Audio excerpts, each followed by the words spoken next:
Hello everyone, आज हम करेंगे एक्सरसाइज 1.3 का इंट्रोडक्शन पार्ट।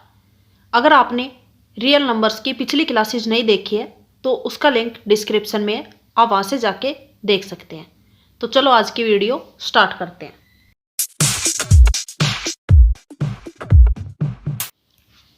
थ्योरम 1.3, जो एक्सरसाइज 1.3 है उसके अंदर थ्योरम दे रखी है, late P be a prime number if P divides A square then P divides A where A is a positive integer।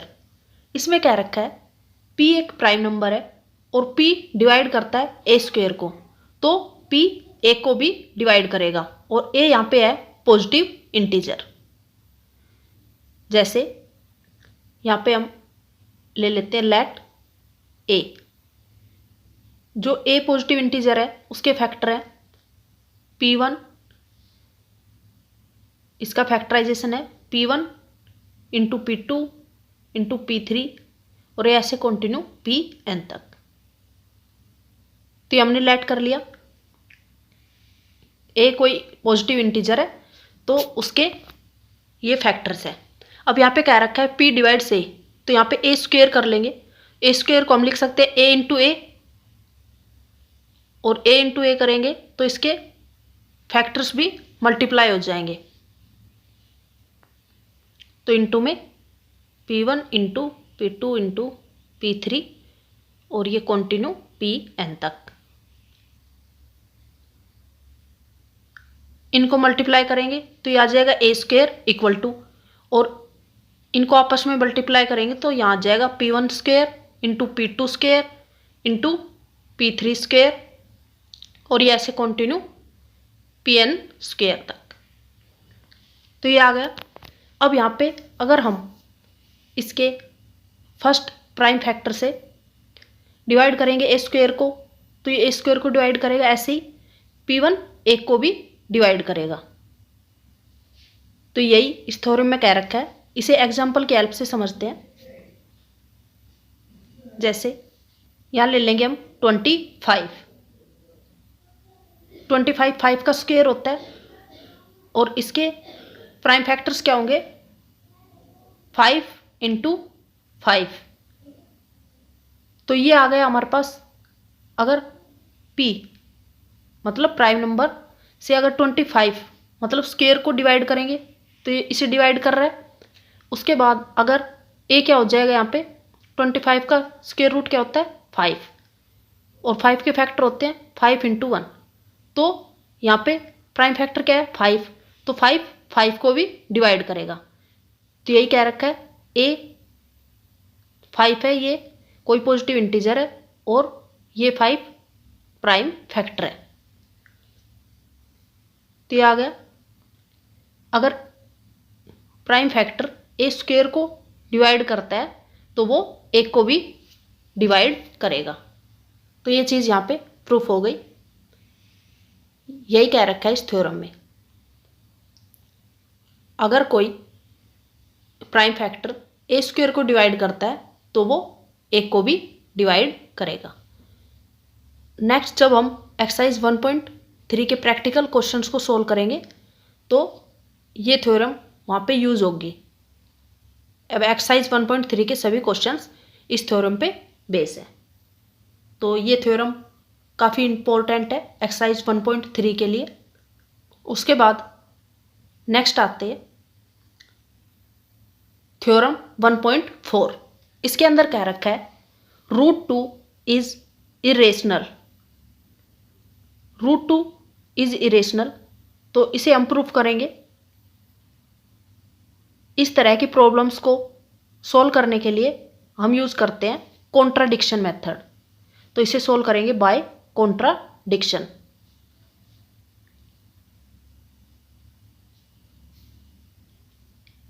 Contradiction method से इस प्रॉब्लम को सॉल्व करेंगे।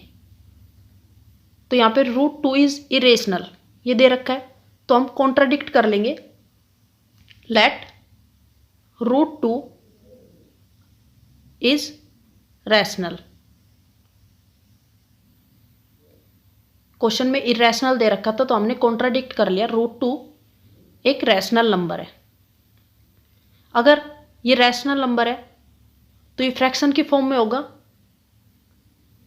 तो यहाँ पे √2 इक्वल आ जाएगा a अपॉन में b। और जो a अपॉन में b है ये को प्राइम नंबर्स है।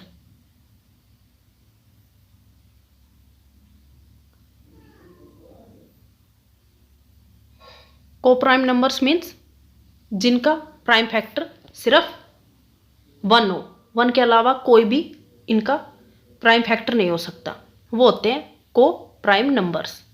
तो यहाँ पे a और b को प्राइम नंबर्स है जिनका प्राइम फैक्टर सिर्फ 1 है। अब इसे सोल्व करेंगे तो b इस साइड आएगा तो √2b इक्वल टू a, ये आ गया a। अब इसके बाद दोनों साइड स्क्वेयर कर देंगे, स्क्वेयरिंग बोथ साइड्स।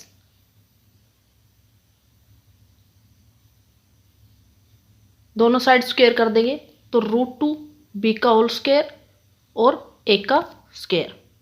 इसे आगे सोल्व करेंगे तो √2 से स्क्वेयर करेंगे तो रूट हट जाएगा, 2b स्क्वेयर और इक्वल टू a स्क्वेयर, ये आ गया। तो यहाँ पे 2a स्क्वेयर को डिवाइड कर रहा है, 2a स्क्वेयर को डिवाइड कर रहा है, तो यहाँ लिख देंगे सो 2 डिवाइड्स a स्क्वेयर।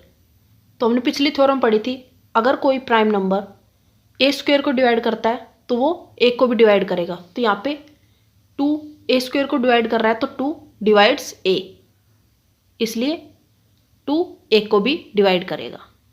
ये हमने पिछली थ्योरम में ही पढ़ा था, अगर कोई प्राइम नंबर a स्क्वेयर को डिवाइड करता है तो वो a को भी डिवाइड करेगा, ये आ गया। तो यहाँ पे हम मान लेंगे a की value a equal to 2c, ये मान लिया हमने। c यहाँ पे है इंटीजर,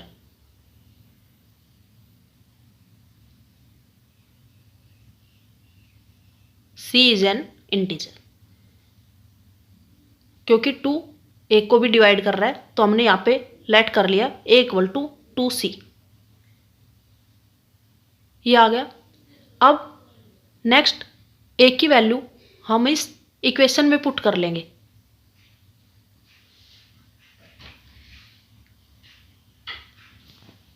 a की वैल्यू को पुट कर लेंगे तो ये आ जाएगा 2b square equal to 2c का स्क्वेयर।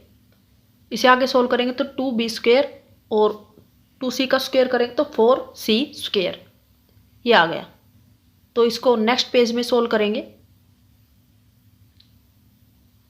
यहाँ पे लिख लेंगे 2b square equal to 4c square, ये आ गया। अब 2 को उस साइड लेके जाएंगे तो ये डिवाइड हो जाएगा 4 अपॉन में 2c स्क्वेयर, b स्क्वेयर और ये कट करेंगे तो 2c स्क्वेयर। अब यहाँ से हमारे पास क्या आ गया, 2 डिवाइड्स b स्क्वेयर। अगर 2 b स्क्वेयर को डिवाइड कर रहा है तो 2 b को भी डिवाइड करेगा, तो लिख देंगे 2 डिवाइड्स b, ये आ गया हमारे पास। तो जो फर्स्ट इक्वेशन थी ये हो गई हमारी सेकंड इक्वेशन और ये हो गई फर्स्ट। तो इन दोनों इक्वेशन से हमें क्या पता चला, 2 है वो a को भी डिवाइड कर रहा है और 2 b को भी डिवाइड कर रहा है। तो हमने क्या लेट किया था, a और b को प्राइम नंबर्स है, लेकिन यहाँ पे 2 a और b दोनों को डिवाइड कर रहा है, तो a और b जो है वो को प्राइम नंबर्स नहीं है, क्योंकि को प्राइम नंबर्स के सिर्फ a की फैक्टर होता है 1, लेकिन यहाँ पे इसका 1 के अलावा भी और फैक्टर है 2, इसलिए ये को प्राइम नंबर्स नहीं है। तो यहाँ लिख देंगे 2 divides both a and b, so a and b is not co-prime number A और बी दोनों को 2 डिवाइड कर रहा है, इसलिए ए और बी को प्राइम नंबर नहीं है। तो जो हमने अजम्पशन ली थी वो भी यहाँ पे इनकरेक्ट है, तो लिखेंगे so our assumption regarding √2 is incorrect. जो हमने अजम्पशन मानी थी √2 रैशनल नंबर है वो इनकरेक्ट है, तो यहाँ पे प्रूफ हो गया √2 इज इरेशनल। अगर √2 रैशनल नहीं है तो वो इरेशनल है। तो इस थ्योरम में यही कह रखता है √2 इज इरेशनल नंबर। तो नेक्स्ट क्लास में हम इसके प्रैक्टिकल क्वेश्चंस को सोल्व करेंगे, वहाँ पे ये दोनों थ्योरम्स यूज होगी। आज के लिए इतना ही। अगर आपको ये वीडियो पसंद आई है तो इस चैनल को लाइक, शेयर एंड सब्सक्राइब करें और लेटेस्ट वीडियो की नोटिफिकेशन के लिए बेल आइकन को प्रेस कर लें। Thank you.